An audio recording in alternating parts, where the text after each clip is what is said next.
Hello everyone, কি অবস্থা সবার? কেমন আছেন সবাই? আজকে আপনাদের সাথে একটি রেসিপি শেয়ার করছি। আজকে কাঁচা কলা দিয়ে ইলিশ মাছ রান্না করা হবে, সেই ভিডিওটি আপনাদের সাথে আজকে শেয়ার করব। তো এই যে কাঁচা কলা ভাজটি ভালোভাবে কেটে ধুয়ে নিয়ে হলুদ দিয়ে সিদ্ধ বসিয়ে দিয়েছে, আর অন্যদিকে আমরা আমাদের ইলিশ মাছগুলোকে হালকা একটু ভেজে নেব। আর আমাদের ইলিশ মাছে 2টা ডিম হয়েছে।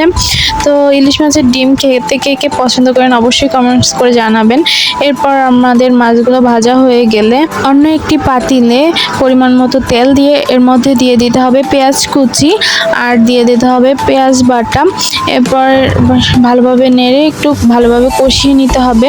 আমি কিন্তু কোনো রান্না বাড়াই পারি না বললেই চলে, আম্মু যা রান্না করে আমি তাই আপনাদের সাথে শেয়ার করি। ইলিশ মাছে কিন্তু রসুন বাটা বা আদা বাটা কিছুই দেওয়া হয় না, শুধু পেঁয়াজ বাটা দিয়ে রান্না করা হয়। অনেকে হয়তো বা রসুন বা আদা বাটা দিয়ে থাকে, আমরা দেই না।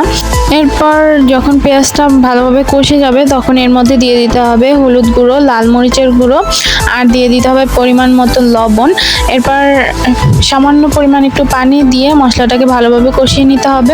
এরপর কষানো মশলাটার উপরে যখন ভালোভাবে তেল ভেসে উঠবে তখন এর মধ্যে দিয়ে দিতে হবে ভেজে রাখা ইলিশ মাছগুলো দেওয়ার পর সামান্য পরিমাণ একটু পানি দিয়ে এটাকে এখন ভালোভাবে কষিয়ে নিতে হবে, যাতে মশলাগুলো ভালোভাবে ইলিশ মাছের ভেতর ঢুকে যায়। তো এরপর ভালোভাবে মশলাগুলো কষিয়ে নেওয়ার পর এখন আমরা একটি বাটিতে সব ইলিশ মাছগুলো উঠিয়ে নেব, আর মশলাগুলো পাতিলেই থাকবে। এরপর মশলাগুলোর মধ্যে দিয়ে দেব সেদ্ধ করে রাখা কাঁচা কলাগুলো। এরপর সব কলাগুলো দেওয়ার পর এর মধ্যে সামান্য পরিমাণ একটু পানি দিয়ে মশলাগুলোর সাথে কলাগুলো ভালোভাবে কষিয়ে নেব। এরপর আমরা কলা ভালোভাবে কষানোর জন্য যে পানিটুকু দিয়েছিলাম ওই পানিটুকু টেনে গেলে এর মধ্যে আমরা দিয়ে দেব উঠিয়ে রাখা মাছগুলো। তো এরপর পরিমাণ মতো পানি দিয়ে ঝোল দিয়ে নেব। ঝোল দেওয়ার পর এখন ভালো করে মাছটাকে রান্না করে নেব। যখন ঝোলটা একটু টেনে আসবে তখনই আমাদের মাছ রান্না কমপ্লিট।